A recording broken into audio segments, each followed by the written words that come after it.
Днес в рубриката Отговора на специалиста ще обърнем внимание на една кампания, която се провежда за поредна година. Вземи краката си в ръце. При мен гост в студиото е професор Димитър Петков. Здравейте! Здравейте! Радвам се да ви видя отново и се радвам, че кампанията продължава, защото това е тема, на която трябва да се обърне внимание. И директно стрелям с въпроса: защо е тази кампания? Тази кампания е нужна по няколко причини. Една от причините е, че хроничната венозна болест е заболяване, което бавно и постепенно се превърна в едно от заболяванията на съвременната цивилизация.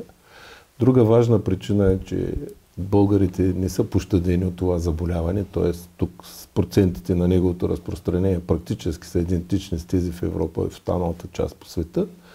И разбира се, другото, което е изключително важно, е, че хората трябва да бъдат информирани за това заболяване, как то да бъде разпознато, как да бъде диагностицирано и как да бъде лекувано, за да могат да живеят нормален живот. И преди да поговорим в детайли за кампанията, която, както анонсирах, се провежда за поредна година, вие ще ни разкажете в хода на нашия разговор подробности, ми се иска да обърнем внимание и на самото заболяване. Какво представлява хроничната венозна болест? Хроничната венозна болест е заболяване на венозната система, което е свързано с развитието на така наречения патологичен рефлукс, т.е. неправомерно движение на кръвта в самата венозна система, което в последните години стана ясно, че е съчетано с венозно възпаление, с възпаление на венозната стена, с възпаление на венозните клапи, които допълнително потенцират неефективната работа на венозната система и задълбочават проблема. И сега ще разширим малко този въпрос, чисто като човек от гледна точка на пациент, на човек, който може би има такава симптоматика. Много често, поглеждайки краката си, виждаме по-разширени венички, по-силно изразени. Много от нас не обръщаме наистина внимание на проблема и го смятаме за козметичен. Защо обаче не трябва да го смятаме за козметичен проблема? Трябва да потърсим мнението на вас, специалистите. В началото проблема наистина изглежда козметичен, но всъщност това е израз на дълбоки промени, които настъпват в цялата венозна система. И всъщност по-големия проблем е не когато видим първите разширени вени, а когато имаме симптоматика, която все още не генерира развитието на такива. Тоест, когато заболяването е в много начален стадий, когато болните се оплакват от ток, напрежение, по-лесна умора във втория край на деня, крампи, на които те най-често не обръщат значимо внимание. И както аз малко шеговито, но доста правдиво обичам да казвам, българина се прибира вкъщи, страда от това, което е получил в късния следобед като симптоматика и на следващия ден смело продължава напред. Започваме отново. Така че именно в този момент, заедно когато вече се появят и първите симптоми, наистина трябва да се обърне внимание, защото в първите стадии на заболяването е много по-лесно то да бъде овладяно, да бъде под контрол и да бъде лекувано правилно. Казахте, като се появят първите симптоми, по принцип българите, не знам как е в световен мащаб, но предполагам, че те са с малко по-висока здравна култура от нас. Води ли се статистика за заболеваемост в проценти, може би в България, в световен мащаб? Медицината е наука, която винаги се базира на доказателствата, така че статистики има. Те са различни и понякога съвсем точно не съвпадат процентите за различните групи, за различните континенти, но като цяло най-общо можем да кажем, че между 20 и 30% от населението имат хронична венозна болест. Което никак не е малък процент. Така е, всеки трети практически. Друго, което е изключително важно, за голямо съжаление, по-често се среща при жените. И също така е изключително важно да се знае, че то прогресира с напредването на възрастта. Тоест, ако да речем в възрастовата група, примерно около 30 години, има 20% от пациентите с хронична венозна болест, то при пациентите над 60 годишна възраст те ще бъдат почти двоен. Казахте жените, защо при жените повече? За съжаление, при жените наследствеността е по-ярко изразена. Не могат да бъдат уточнени точните причини, в смисъл дали някаква конкретна причина, ген или така нататък, но е факт това. И друг много важен елемент от всичко е, че при жените хормоналният статус е по-различен. особено при бременност, а отделно, че чисто механично по време на бременността се повишава вътретазовото налягане и оттам се потенцира застоя на венозната система в долните крайници. Има ли връзка между хроничната венозна болест и, да речем, сърдечно-съдови заболявания, които са също доста голям процент в момента в световен мащаб и в България? Хроничната венозна болест бавно и постепенно заема място сред едни от най-разпространените заболявания, каквито са атеросклерозата, хипертонията, захарната болест. Така че категорично процентът нараства.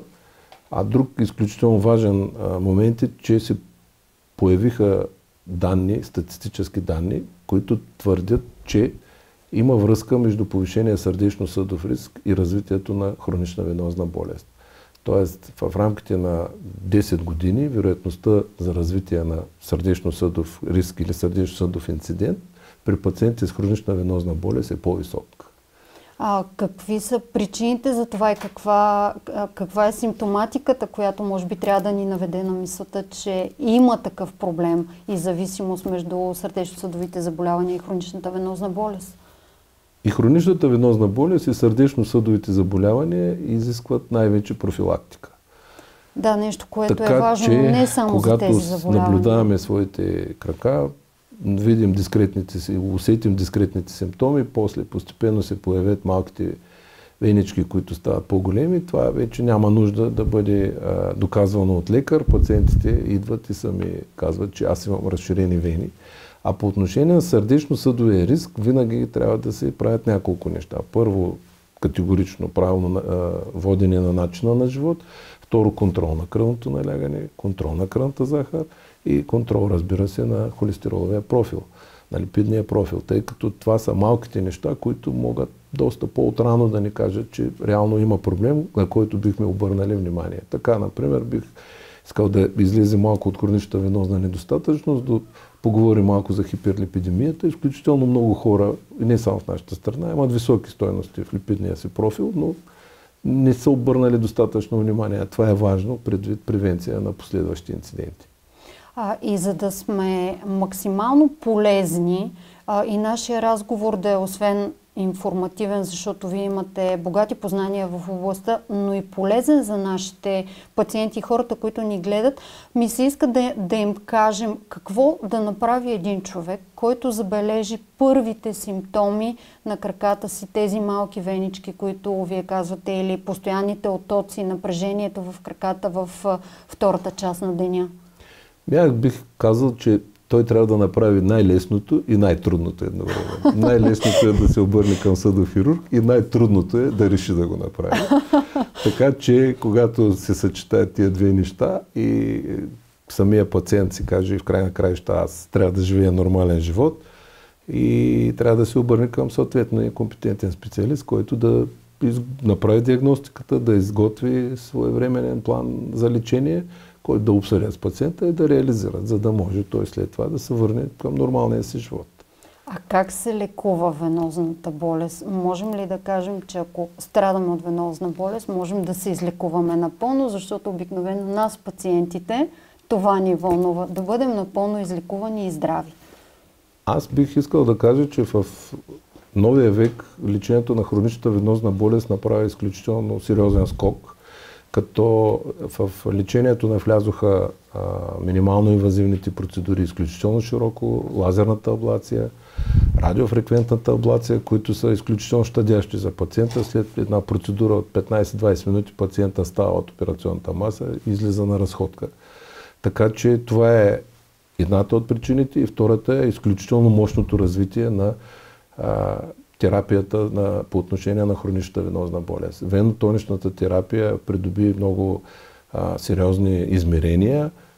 Препаратите, които се използват, са много ефективни и изключително пречистени, направени по специален начин, за да могат по-лесно да бъдат усвояеми от човешкия организъм, и комбинацията между минимално инвазивна хирургия, склеротерапия и венотонична терапия са перфектната комбинация за ефективно лечение в съвременния свят.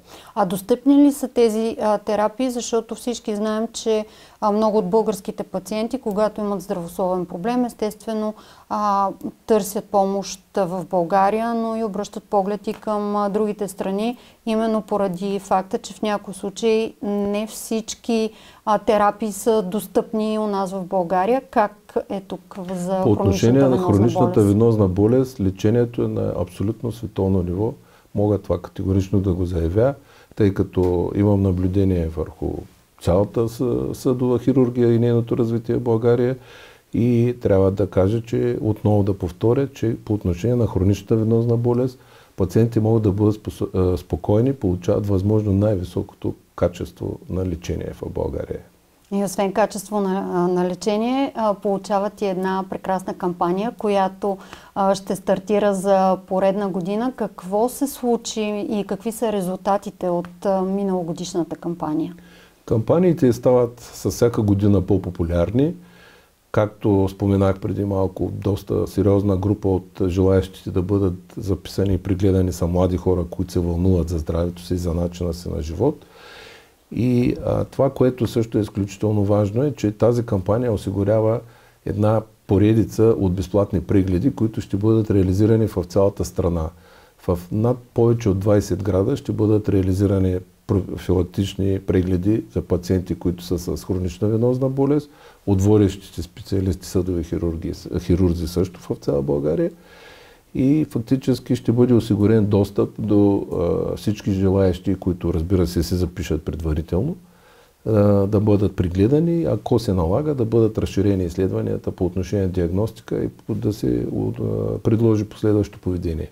Кампанията ще стартира на 17 май, когато ще започне записванията за безплатните прегледи през сайта venite.bg.